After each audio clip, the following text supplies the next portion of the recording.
បុរសម្នាក់ដែលកំពុងគ្រវីដៃដាក់ស្ត្រីដែលពាក់វ៉ែនតា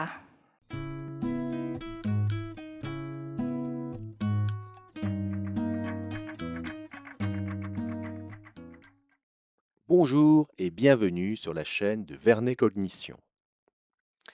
Le petit extrait que vous venez d'entendre était du Khmer. C'est la langue que nous allons analyser aujourd'hui.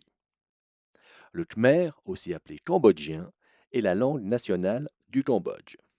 Il est aussi parlé en tant que langue minoritaire au Vietnam et en Thaïlande. Par ailleurs, suite aux troubles politiques qui ont secoué la région, notamment le drame du gouvernement Khmer Rouge de 1975 à 1979, beaucoup d'habitants ont fui. Le Khmer est maintenant présent aussi en Europe.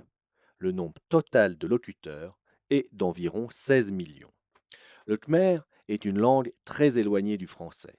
Elle est isolante alors que le français est flexionnel. Les langues isolantes expriment les rapports syntaxiques à l'aide de mots-outils indépendants et invariables. Les khmérophones doivent donc comprendre et apprendre le fonctionnement flexionnel du français. Au niveau phonologique, là aussi, le khmer est très loin du français. La voyelle U n'existe pas, les voyelles nasales on, en, un non plus, pas plus que le E.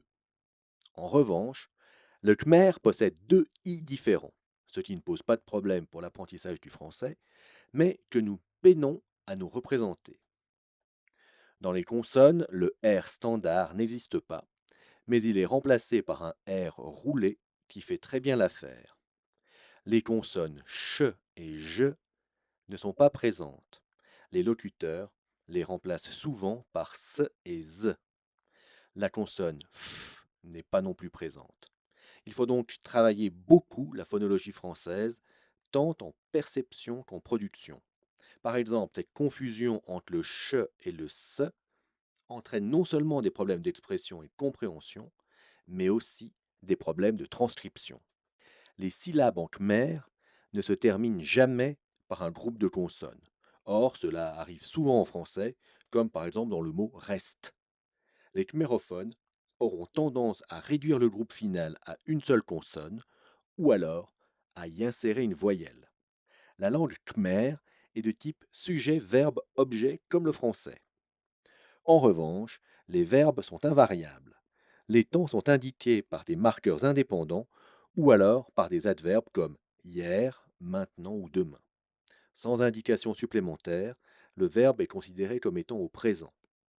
La conjugaison du français, avec sa morphologie très variable, des accords obligatoires, sont un véritable casse-tête pour les apprenants.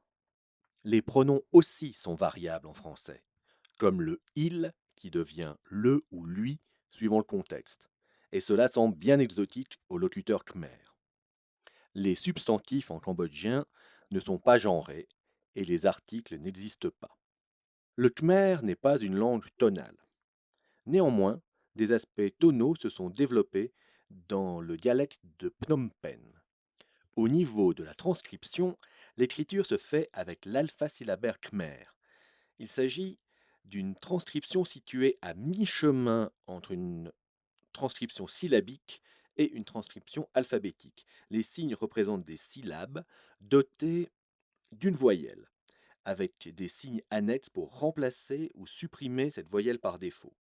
Pour les enfants ayant appris à écrire en khmer, il convient donc de travailler aussi la méthode de transcription en français, qui est bien éloignée de la leur.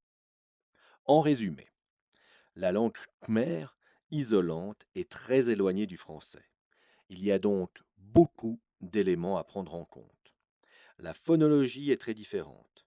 Il faut travailler les voyelles nasales ainsi que les consonnes francophones n'existant pas en khmer, et ceci en perception et en production. Les verbes français sont très compliqués et ils sont conjugués, ce qui n'est pas le cas en khmer. Il existe en français des accords des mots qu'il faut expliquer et faire comprendre, et les articles et le genre des substantifs sont aussi une importante difficulté. Voilà, nous allons en rester là pour le khmer. J'espère que cette vidéo vous aura plu. Si c'est le cas, n'hésitez pas à liker, à vous abonner et à la partager. Cela m'encouragera à en faire d'autres. Je vous retrouve prochainement pour une prochaine langue.